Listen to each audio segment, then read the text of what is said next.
Good morning everyone. तो आप लोगों का स्वागत है हमारे एसजी पाठशाला में।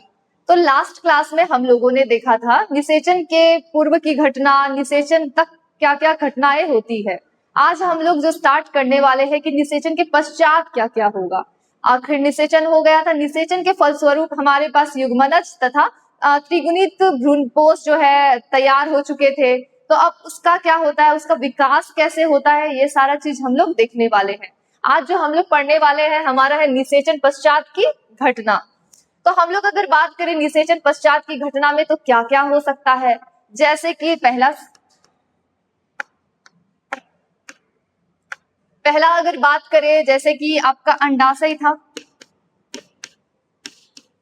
अंडाशय जो है परिपक्व हो करके फल का निर्माण कर देगा। बीजांड जो है परिपक्व हो करके बीज का निर्माण करेगा। इसी तरह के पुष्प के अलग अलग भागों में अलग अलग प्रकार के परिवर्तन देखने के लिए हमें मिलेंगे, जिसमें से कि हमने निषेचन में पढ़ा था कि एक नर युग्मक जो है मादा युग्मक के साथ संलयन करता है तथा वह युग्मनज का निर्माण कर देता है। तो सबसे पहले आपका बन गया था युग्मनज, और यही जो युग्मनज है आगे चल के भ्रूण का निर्माण करता है। तो ये जो युग्मनज का निर्माण भ्रूण में हो रहा है या युग्मनज का जो निर्माण हुआ आखिर किसके अंदर हुआ, बीजांड के अंदर। इसके अलावा हम लोगों ने देखा था कि एक दूसरा जो नर युग्मक है वो ध्रुवीय केंद्रक के साथ जाकर के संलयन करता है। त्रिसंलयन के फलस्वरूप जो त्रिगुणित भ्रूणपोष जो है प्राथमिक भ्रूणपोष केंद्रक तैयार होते हैं। तो प्राथमिक भ्रूणपोष केंद्रक, ये जो प्राथमिक भ्रूणपोष केंद्रक है ये कैसा था, त्रिगुणित था, यानी 3n। और यही आगे चल के विकसित होगा और विकसित होकर के बना देता है भ्रूणपोष।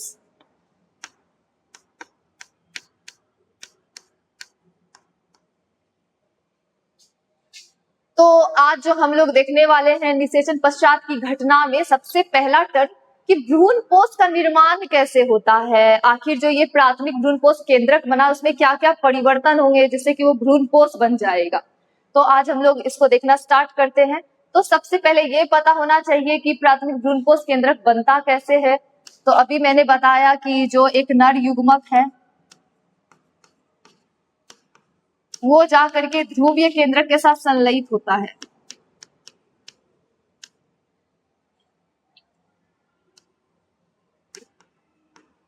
और ध्रुवीय केंद्रक के साथ संलयित होकर त्रिसंलयन के फलस्वरूप बनाता है प्राथमिक भ्रूणपोष केंद्रक। ये जो प्राथमिक भ्रूणपोष केंद्रक बना इसके केंद्रक में अब कुछ कुछ परिवर्तन होते हैं जिसके फलस्वरूप किसका निर्माण होता है, भ्रूणपोष का। अब कैसे कैसे क्या क्या परिवर्तन होते हैं उसको देखते हैं। तो सबसे पहले अगर बात करें ये जो भ्रूणपोष है इसका काम क्या है, तो भ्रूणपोष का काम होता है जो भ्रूण है आगे चल के जो विकसित होगा बीज के रूप में उसको पोषण प्रदान करेगा। तो सबसे पहले याद रखना है कि भ्रूणपोष का काम है भ्रूण को पोषण प्रदान करने का। उसके अलावा जो भ्रूणपोष है खुद के अंदर खाद्य सामग्री को स्टोर करके संग्रह करके रखता है ताकि वो आगे चल के भ्रूण को पोषण प्रदान कर सके। एक तो ये भंडार के रूप में भी काम कर रहा है। अब आगे बात करते हैं जो भ्रूणपोष होता है ये कितने प्रकार के होते हैं, इसका निर्माण कैसे होता है। जो ये केंद्रक है इसका पहला जो केंद्रक बना इसमें कुछ कुछ विभाजन होंगे। तो उसके आधार पर केंद्रक किस प्रकार से विभाजित हो रहा है उसी के आधार पर हम लोग इसको 3 भाग में बांटते हैं। जो आपका भ्रूणपोष है टोटल 3 प्रकार का होगा। तो बात करते हैं भ्रूणपोष के प्रकार का।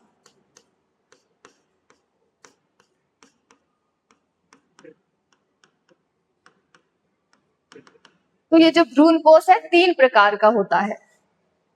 तो किस आधार पर इसको हम लोगों ने बांटा है, केंद्रक में आगे चल के किस प्रकार से विभाजन होता है उसके आधार पर। सबसे पहला है आपका केंद्रकीय भ्रूणपोष, दूसरा नंबर है आपका कोशिकीय भ्रूणपोष, कोशिकीय भ्रूणपोष, और नंबर 3 है आपका माध्यमिक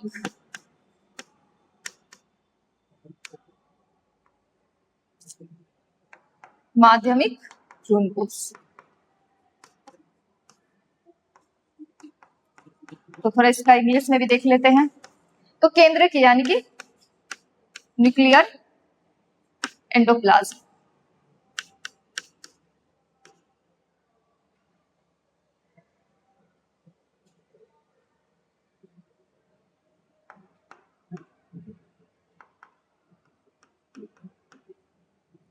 अगला है आपका कोशिकीय भ्रूणपोष यानी कि सेल्यूलर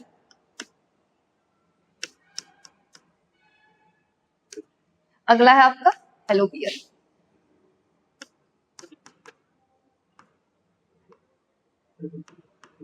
स्पर्म।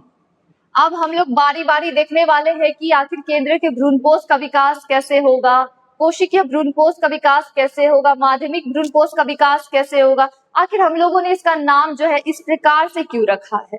तो सबसे पहले हम लोग डिस्कस करते हैं केंद्रक के भ्रूणपोष का विकास कैसे होता है, क्यों इसका नाम केंद्रक के भ्रूणपोष है। तो अगर हम लोग बात करें कि जो आपका भ्रूणपोष है बना कैसे, तो ये आप लोगों ने अभी देखा नर युग्मक और जो ध्रुवीय केंद्रक होता है उसके संलयन से। तो सबसे पहले तैयार होता है आपका प्राथमिक भ्रूणपोष केंद्रक। अब ये जो प्राथमिक भ्रूणपोष केंद्रक है, इसके केंद्रक में विभाजन की प्रक्रिया स्टार्ट होगी। विभाजन होंगे जिसके कारण की क्या होगा, कई केंद्रक बटेंगे। जैसे पहले स्टार्टिंग में आपका त्रिगुणित एक केंद्रक है, त्रिगुणित केंद्रक जो है अब बटा 2 केंद्रक हो गया, 3 केंद्रक हो गया, 4 केंद्रक हो गया। अब 1 से 2, 2 से 4 इस तरह से विभाजित होते हैं। तो 1 से 2 हुआ, 2 से 4, 4 से 8 इस तरह से इसकी संख्या बढ़ते चले जाएगी। तो इसका नाम केंद्रकीय क्यों है, क्योंकि जो केंद्रक में विभाजन हो रहा है, विभाजन तो होते जा रहा है परंतु इसके ऊपर किसी भी प्रकार का कोशिका या फिर भित्ति का निर्माण नहीं हो रहा है, यह सिर्फ अभी केंद्रक के रूप में है। और जब इसमें विभाजन की प्रक्रिया समाप्त हो जाती है तो एक ही बार में इसके ऊपर कोशिका की आवरण आ जाती है। यानी केंद्रक में विभाजन हो रहा है लेकिन इसके ऊपर किसी भी प्रकार का भित्ति का निर्माण नहीं हो रहा है। और अंतिम में जब भ्रूणपोष का जो है विकास संपन्न हो जाता है तब जाकर के इसके ऊपर क्या होता है, कोशिका का आवरण आता है, भित्ति का एक आवरण आता है। तो इस प्रकार से जो निर्मित आपका भ्रूणपोष है उसको हम लोग बोलेंगे केंद्रकीय भ्रूणपोष। अब हम लोग आगे बात करते हैं आखिर ये पाया किसमें जाएगा। जैसे कि अगर बात कर ले हम लोग, केंद्रकीय भ्रूणपोष जो है हमें गेहूं में देखने के लिए मिल सकता है। फिर आगे है आपका कोशिकीय भ्रूणपोष, उसके अलावा सूर्यमुखी में भी जो कोशिकीय भ्रूणपोष है इसमें क्या होगा आपका। तो अगर हम लोग बात करें कोशिकीय भ्रूणपोष की तो इसमें नॉर्मल सा आपके पास एक क्या है, केंद्रक है। इसी तरह से इसका भी निर्माण हुआ, पहले प्राथमिक भ्रूणपोष केंद्रक बना जो कि त्रिगुणित है, फिर से इसमें विभाजन की प्रक्रिया हुई। लेकिन इसमें क्या होगा कि विभाजन की प्रक्रिया तो होगी, 1 से 2 बनेगा लेकिन सबके ऊपर अपना अपना भित्ति का निर्माण भी साथ साथ ही होते चला जाएगा। इसके ऊपर भी अपना भित्ति आ गया, इसके ऊपर भी अपना भित्ति आ गया। अब फिर ये 2 भाग में बटेगी, फिर इसके ऊपर भी अपना अपना भित्ति आ जाएगा। तो हम लोग यहाँ पे क्या देख रहे हैं, कोशिकीय भ्रूणपोष में जो इसके केंद्रक विभाजित हो रहे हैं उसके साथ साथ ही उसके ऊपर भित्ति का भी निर्माण होते जा रहा है और इसके फलस्वरूप जो आपका भ्रूणपोष बनता है उसी को हम लोग बोलेंगे कोशिकीय भ्रूणपोष, जो कि आपको धतूरा में देखने के लिए मिलेगा, पिटूनिया में देखने के लिए मिलेगा। अब आगे हम लोग बात करते हैं माध्यमिक भ्रूणपोष का। आखिर ये माध्यमिक भ्रूणपोष है क्या। तो ये जो माध्यमिक भ्रूणपोष है नाम से यह स्पष्ट है, इन दोनों के मध्य का कुछ इसमें हो रहा होगा। तो इसमें क्या होता है, इस प्रक्रिया को थोड़ा समझते हैं। इसमें भी नॉर्मल सा आपका प्राथमिक भ्रूणपोष केंद्रक बन के तैयार है, लेकिन इसमें फिर आगे चल के विभाजन हुआ तो जो आपका एक केंद्रक था इसमें विभाजन हुआ, ये 2 भागों में बट गया। एक जो है आपका निभागित द्वार की तरफ है, एक आपका निभागित छोर की तरफ है और दूसरा आपका विजांड द्वार की तरफ। अब दोनों अलग अलग तरफ हो गया। अब एक साइड में क्या होगा, केंद्रक के विभाजन होगा, यानी कि उसके केंद्रक में विभाजन होते जाएगा और ये लास्ट में इसके ऊपर किसी भी भित्ति का निर्माण होगा। और अगर बात करें दूसरे साइड की तो उसमें क्या होगा आपका कि जो केंद्रक है वो विभाजित होगा और उसके ऊपर ही डायरेक्ट आवरण आ जाएगा। और ऐसा देखा गया है कि अधिकतर में नहीं के बराबर ही दूसरे साइड विभाजन होता है। तो एक साइड आपका केंद्र के विभाजन देखने के लिए मिल रहा है, दूसरे साइड क्या हो रहा है, एक बार विभाजित हुई, ज्यादा से ज्यादा वो एक बार और विभाजित होगी और उसके ऊपर क्या होगा, कोशिका का आवरण हो जाएगा और उसके बाद वो विभाजित नहीं होगी। तो इस प्रकार का जो विभाजन है हम लोगों को मोस्टली देखने के लिए मिलेगा। जो माध्यमिक भ्रूणपोष है ये देखने के लिए मिलता है नारियल भी, यानी कि जो नारियल का पानी है उसमें वो अलग प्रकार का भ्रूणपोष है और उसका जो खुद का बीज है, जो गूदेदार भाग है, वो एक अलग प्रकार का भ्रूणपोष है। तो माध्यमिक भ्रूणपोष का आपका एग्जाम्पल हो जाएगा नारियल। तो उम्मीद है आपको भ्रूणपोष तथा भ्रूणपोष के प्रकार समझ में आए होंगे, क्यों इनको बांटा गया है ये समझ में आया होगा, किस प्रकार बांटा गया है। अब आगे थोड़ा हम लोग बात करते हैं एक और टॉपिक पे, वो है आपका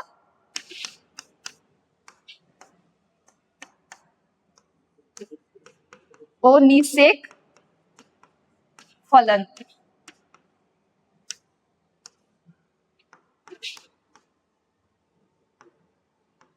पार्थिनोकार्पी,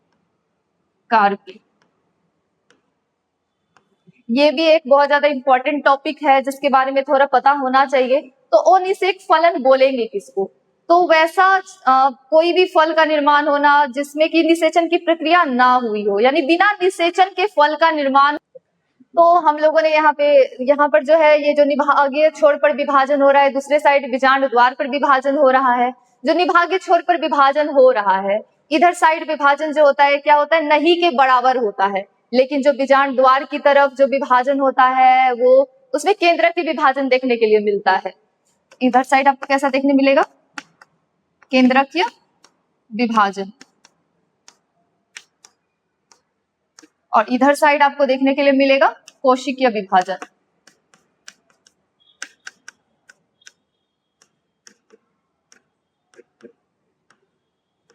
और इसका जो एग्जाम्पल है आपका मोस्ट कॉमन क्या है, नारियल। जो नारियल है उसमें पानी जो होता है उसमें किस प्रकार का विभाजन होता है, केंद्रकीय विभाजन। और उसका जो गुदा वाला भाग होता है जो बीज के जैसा होता है उसको उसमें कौन सा विभाजन होता है, कोशिकीय विभाजन। तो ये इसका एग्जाम्पल हो गया। तो उम्मीद है आपको भ्रूणपोष तथा भ्रूणपोष के प्रकार समझ में आए होंगे। अब जो हम लोग आगे डिस्कस करने वाले हैं एक और टॉपिक वो है ओनिसेक फलन।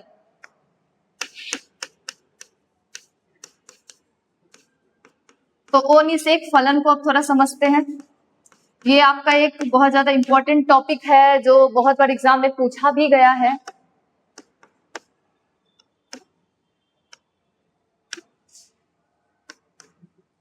तो ये जो ओनिसेक फलन है इसमें क्या होता है कि बिना निषेचन के ही फल का निर्माण हो जाता है। अब बिना निषेचन के फल के निर्माण कैसे होंगे और किसमें किसमें होंगे इसको समझते हैं। तो अगर मोस्ट कॉमन से इसमें आपसे डेफिनेशन पूछ ले ओनिसेक फलन है क्या, तो ओनिसेक फलन एक ऐसी प्रक्रिया है जिसमें फल का निर्माण बिना निषेचन की प्रक्रिया के ही हो जाता है। इसमें एग्जाम्पल में आ जाएगा आपका संतरा, अंगूर, इन सब में क्या होता है बिना निषेचन के ही कभी कभी देखने के लिए मिलता है फल, जो बीज का निर्माण है वो हो जाता है, फल का निर्माण हो जाता है। तो ओनिसेक फलन का हम लोग बात कर रहे हैं, आखिर इसका कारण क्या क्या हो सकता है, किन किन कारणों से ओनिसेक फलन हो सकता है। तो इसके रीजंस का बात करें तो कारण क्या है ओनिसेक फलन का, तो सबसे पहला कारण है कि निषेचन तो हुआ हो लेकिन जो निषेचन के बाद है जो आपका बीज बन रहा है उसमें सही से क्या हो, विभाजन ना हुआ हो, जिसके कारण से उसका सही से विकास ना हो पाया हो। तो वैसे में हम लोग क्या देखते हैं, ओनिसेक फलन हमें देखने के लिए मिलेगा।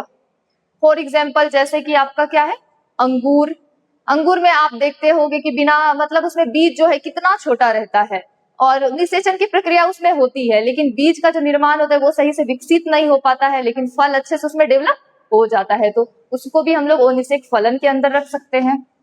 फिर अगर अगला बात करें तो उसका दूसरा कारण है कि कभी कभी क्या होता है, परागन जो है, परागन की प्रक्रिया होती है लेकिन निषेचन नहीं होता है। तो जो अंडाशय वाला भाग होता है, जैसे कि निषेचन की प्रक्रिया हुई, यहाँ पर परागकण आया लेकिन ये पराग नली बना करके बीजांड तक नहीं पहुंचा, यानी निषेचन की प्रक्रिया को इसने आगे नहीं बढ़ाया। तो निषेचन की जो प्रक्रिया इसने नहीं की, लेकिन इसका जो उद्दीपन है ये अंडाशय को मिल जाता है और अंडाशय उसी से खुद को परिपक्व कर लेता है और अंडाशय परिपक्व होकर के फल का निर्माण कर देता है। तो यहाँ पर आप देख पा रहे हैं बिना निषेचन के ही क्या हो रहा है, आपका फल का निर्माण हो रहा है और इसमें बीज एकदम नहीं बन रहे हैं, तो उसको ही हम लोग क्या बोलेंगे, ओनिषेक फलन। तो उम्मीद है आपको ओनिषेक फलन समझ में आया होगा, इसके कारण समझ में आए होंगे। तो एक बार शॉर्ट में रिवीजन मारते हैं। जैसे कि हम लोगों ने सबसे पहले आज क्या पढ़ा, भ्रूणपोष।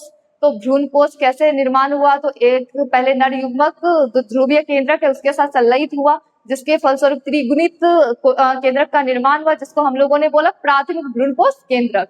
उसमें कुछ कुछ विभाजन हुए, अलग अलग प्रकार के विभाजन के आधार पर हमने जो केंद्रक भ्रूणपोष उसको 3 भागों में बांटा। पहला आपका था केंद्रकीय, दूसरा कोशिकीय और तीसरा जो आपका था माध्यमिक।